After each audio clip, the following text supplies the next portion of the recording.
Now on CoastTV News. A cease and desist sent, what both Rehoboth Beach officials involved have to say. I've never quite experienced the level of unprofessionalism. I do own the fact that I tend to get a little too emotional. Travel troubles. It is really disconcerting. The government shutdown continues. What Delawareans fear ahead of the holiday season. We're looking at a 50-50 weekend on the way. Dry Saturday, showers Sunday, and then a taste of early winter heading into next week. I'll have the forecast details coming up. This is CoastTV News at 6. This is the cease and desist letter sent from Rehoboth city manager to a city commissioner. Good evening. I'm Christina DeRobertis in for Madeline Overturf. And I'm Charlie Sakaitis. Welcome to our News at 6. Our top story tonight, what's next for a Rehoboth Beach commissioner and city manager after a cease and desist letter. The cease and desist stems all the way back from city manager Taylour Tedder's hiring process and salary. Commissioner Suzanne Goode ran on transparency and open government, publicly speaking against the hiring process and high salary of Tedder. CoastTV News reporter Brandon Ferguson in our newsroom with this story tonight. Brandon, both of them told you today the worst is behind them. Christina, Commissioner Goode often brings up Taylour Tedder's salary and hiring process throughout city meetings, and it's been gavelled down multiple times by Mayor Stan Mills for speaking out of turn. At a meeting inside City Hall on July 18th to discuss civility and protocol between city employees, comments were made by former Commissioner Edward Chesnowski claiming Suzanne Goode is disrespectful and consistently unprofessional. Goode says those comments should have been made privately in an executive session. Goode says that is what prompted her to leave several voicemails to city manager Tedder. I've never quite experienced the level of unprofessionalism that we've experienced with this certain commissioner. Tedder claims at least 10 voicemails were left in a 6-hour period. I do own the fact that I tend to get a little too emotional. There were times when I got frustrated. Goode says she received the cease and desist email after she made those phone calls. She was shocked. I was a little emotional over it. It certainly caused me a lot of stress and anguish. Goode has spoken out in multiple meetings about Taylour Tedder's $250,000 salary and $750K compensation package. Goode blames previous commissioners for allowing the contract to go through. She's definitely entitled to her opinion, and that's okay. I believe that he is, by and large, doing a good job in responding to residents' concerns. However, he is, in my opinion, continuing to rely too much on consultants and pushing spending projects without much oversight. Goode says she recognizes she sometimes gets off topic during meetings mentioning Tedder's salary, but says it's important when talking about city finances. City Manager Tedder says since sending the cease and desist, things have gotten better. Things are definitely improved, and we are speaking and communicating in methods that are more respectful. Commissioner Goode says she plans to meet face-to-face with Taylour Tedder in the coming weeks to discuss problems throughout the city. And Tedder tells us that people in Rehoboth Beach should not worry about the commissioners or anyone making any bad decisions because of this past and underlying conflict, that the vote comes down to 7 people and not just 2. Charlie, back to you.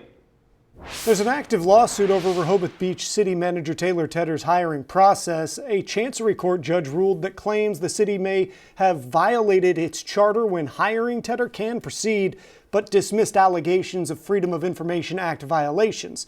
The suit, filed by 2 property owners, questions whether Tedder met the city's qualifications for the job and how his contract, including a $250,000 salary and $750,000 home loan.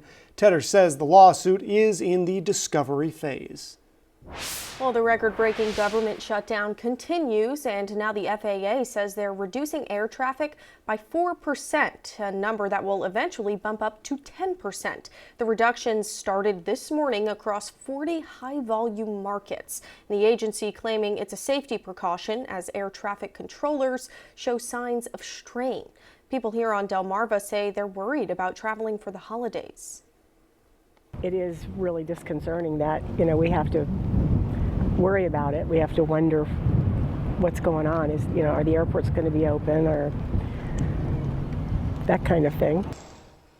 Philadelphia International Airport, BWI, the D.C. airports, and New York City airports are all affected by these cuts. And all of this brings us to our Coast TV poll tonight. We want to know, who do you blame for the government shutdown? Let's see what you guys think. Taking a look at the updated results now, 45% say Democrats, 55% say Republicans. And that has switched from earlier this evening, but in both cases, it's pretty close to 50-50 there. You can go vote, make a difference if you would like to. Go to coasttv.com or use the mobile app. You can also leave a comment, and we'll show you updates on Coast TV News at 11.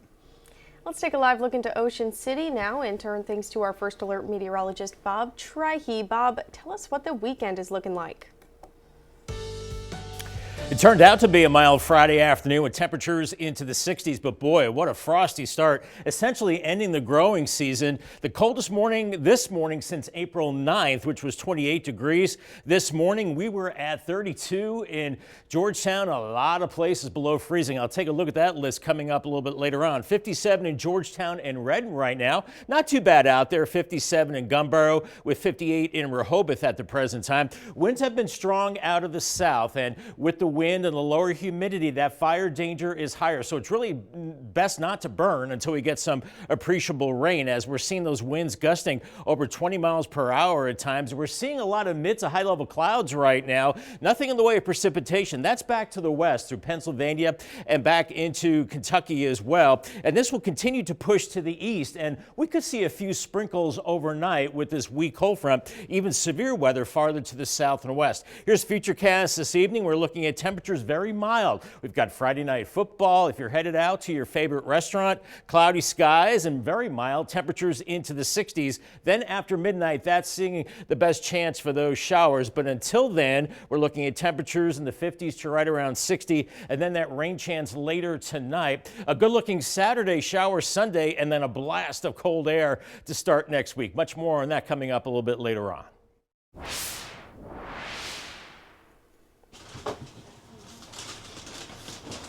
You're looking at people filling a DART bus with food donations. This is part of the 28th annual Stuff the Bus food drive for Delawareans in need.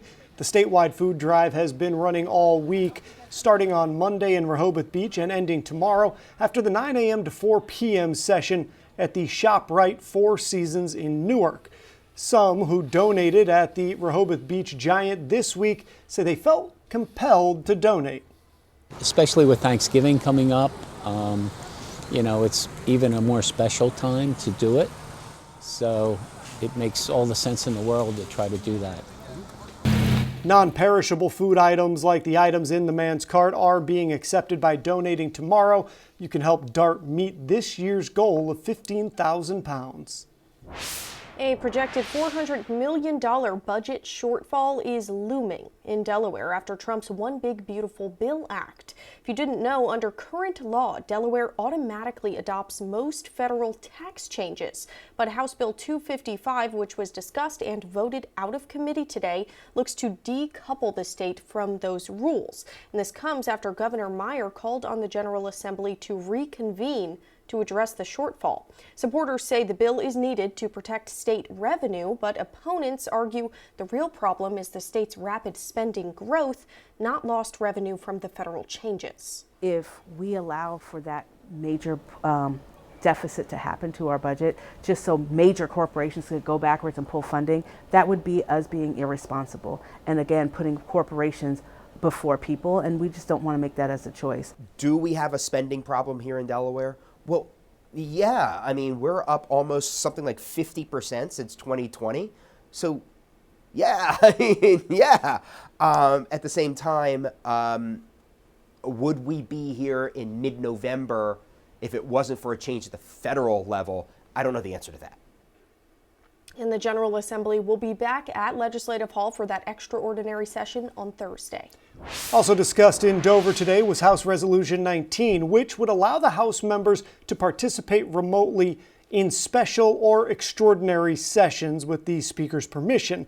The Senate already has a remote participation option in place. Supporters say the bill offers greater flexibility by allowing lawmakers to join remotely when sessions are called outside the regular calendar. Opponents, though, they counter that in-person discussions in Dover are still necessary, even for sessions held outside the normal legislative schedule. Today, the resolution was voted out of committee and will be added to the agenda for Thursday's extraordinary session.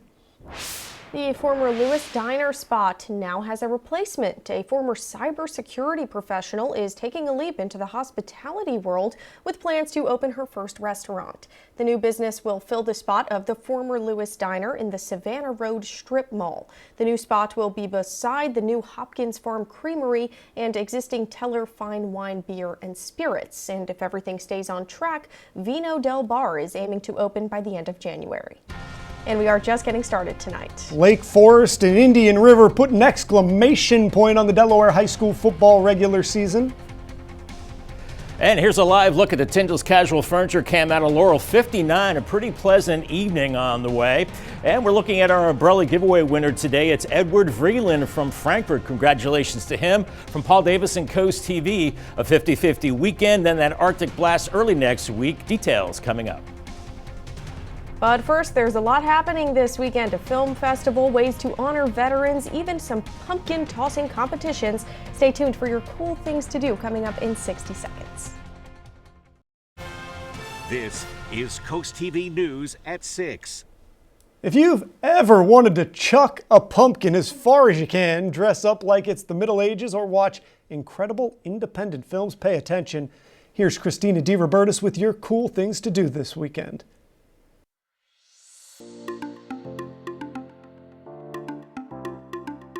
Filmmakers and film lovers can head to the Cinema Art Theater all weekend long for the annual Rehoboth Beach International Film Festival. Attendees can enjoy more than 100 films, from global dramas to local documentaries, and don't worry, there's plenty of popcorn to go around. You're going to want in on this pumpkin throwing competition at Big Chill Surf Cantina in Rehoboth on Saturday. It's the 8th annual Sling and Squash. Whoever throws their pumpkin the farthest wins a $100 cash prize. It's the last weekend for the Delaware Renaissance Fair, and if you don't go now, you have to wait until next November for all the sword fighting and fire blowing. The Mare Institute, you might know, rescues adorable and vulnerable animals up and down the coast year-round. And on Saturday in Rehoboth Beach, Mare is hosting its annual Fin Raiser. You can enjoy food, music, and wine, all while supporting the Institute. And remember, Veterans Day is coming up on Tuesday, and this Sunday, the Rehoboth Concert Band is honoring our nation's heroes with Duty, Honor, Country, a tribute to veterans at 3 p.m. at Cape Henlopen High School. You can head over to CoastTV.com and click on Cool Things to Do for event details, tickets, and more. And coming up next, Bob Trihey is in our First Alert Weather Center tracking the weekend weather, a blast of winter early next week. He has your full forecast coming up. It was an icy cold start to our Friday, essentially ending the growing season. We had lows below freezing in Salisbury and Ocean City, 29 in those locations, 30 in Dagsboro and Millsboro, Georgetown 32, and Cambridge at 34 degrees. But a nice recovery this afternoon, 63 in Easton, 64 in Georgetown, Ocean City at 62. Right now, here's a live look on the Irish Ice Cam in Lewis, 57 degrees. A good-looking evening on the way with cloud cover and a southerly breeze. We're pretty much staying in the 50s and low 60s. Right now, it's upper 50s from Georgetown and Long Neck, 58 in Milton, 54 in Willards, and 58 in Bethany Beach. As we have a southerly breeze and we have low humidity as well, the fire danger is higher, so it's best not to burn until we get some rain. And it probably will not be a lot of rain until we get to Sunday. And right now, we're seeing winds gusting over 20 miles per hour. Friday night lights looking pretty good for that. 60 at kickoff, 58 at halftime. So not as cold. Just need a sweatshirt, and that's about it. As we're looking at a lot of mid to high level clouds right now, made for a beautiful sunset. We are seeing precipitation from New York all the way down into Kentucky along a front. This is a weak front. This is front number 1. Front number 2, it really means business. This is an Arctic front across the northern high plains as the coldest air of the season is moving in out of Canada and into the northern plains, and that will be moving in as we head into early next week. Let's walk you through it on Futurecast. This evening is breezy, mostly cloudy, temperatures in the 60s, and then that weak front could give us a few showers very early tomorrow morning, but then it's out of here, and then I think we're looking at a mix of sun and clouds as we go into Saturday. Pretty mild by the afternoon, 60s to low 70s, maybe a little cooler at the beaches, and then some clouds into tomorrow night. Sunday morning, we're starting in the 50s, and watch for showers and maybe a rumble of thunder with the front on Sunday morning as the winds turn to the south, and we're looking at temperatures into the 60s. Then that strong cold front moves through on Monday. Along the coast, mid-60s from Lewis to Dewey Beach, Bethany Beach, and Chincoteague, and we'll see those gusty winds slowly decrease as we go into Saturday. So not as windy Saturday as we're looking at the bigger picture. And by Monday, that really cold air moving in, and by Tuesday morning, maybe some flurries or sprinkles across our neck of the woods as we're looking at this trough, an early taste of winter. Grab the winter coat. Monday and Tuesday, maybe that chance of a shower or flurry. Highs in the 40s, lows in the 20s and 30s, and wind chills in the 20s by Tuesday morning. 55 tonight, partly cloudy, breezy, and mild. 69 tomorrow with a morning shower. Paul Davis 7-day forecast. Big cool down Monday, plummeting temperatures from the 50s into the 40s down to 30 by Tuesday morning. Veterans Day Tuesday, a cold start and a cold day, but it will be sunny with a high of 46, and then mid-50s Wednesday through Friday with a mix of sun and clouds. It's another week in the NFL regular season. This week on CoastTV, the Pittsburgh Steelers taking on the LA Chargers. Coverage begins at 7 p.m. Then stay tuned for CoastTV News right after that. Delmarva Sports Network from the Wawa Studios. 18 total wins and 0 combined losses. Both Lake Forest and Indian River football holds perfect 9-0 records, but that changes tonight. It's a two-way showdown to end the regular season, and it's on DSN. The Spartans have been led by a two-headed monster in the backfield. A.J. White and Demarion Russ each have over 700 rushing yards and 10 touchdowns. The result, an offense that averages just shy of 40 points per game. Indian River is a different story. The Indians marched to a Delaware state title last year, but that was down in 1A. This season, IR is up to 2A, but the Indians haven't missed a beat. Just like Lake Forest, Indian River has 2 star skill position players. Wide receiver Darnell Stokes has over 700 total yards and 15 touchdowns. Running back Devon Handy has over 1,000 rushing yards and 18 total scores, although he's not at 100% health right now. Tune in to the Delmarva Sports Network at 7 o'clock for kickoff, or you can watch the highlights on the final score at 11 o'clock. That'll do it for sports. Have a great Friday, folks. Mild and breezy conditions this evening. Maybe you're headed out to Friday night football or just out on the town. Clouds, temperatures in the 50s and 60s. Then some showers very late tonight into tomorrow morning. Paul Davis 10-day forecast. I think Saturday's pretty much dry after a morning shower, 69. And then more showers on Sunday. And then the temperatures plummet with that Arctic front on Monday, 51. But much of the day in the 40s. Another hard freeze Tuesday morning. And then by Tuesday itself, 46. Veterans Day, lots of sunshine. And temperatures into the mid-50s Wednesday through Friday. Right now, next weekend, looking like temperatures in the 50s, maybe some showers by Sunday. But boy, that is going to be a shock to the system come Monday. Have the coats ready. The good news is it's a quick blip. It's a quick shot. It is going to get cold. It is going to get cold. All right, well, I got my puffer jacket That's ready. good. Thank you, Bob, and thank you for joining us for Coast TV News at 6. For more news, more local weather, download our Coast TV News app. The NBC Nightly News is up next. And we'll see you later tonight for Coast TV News at 11. Have a great evening.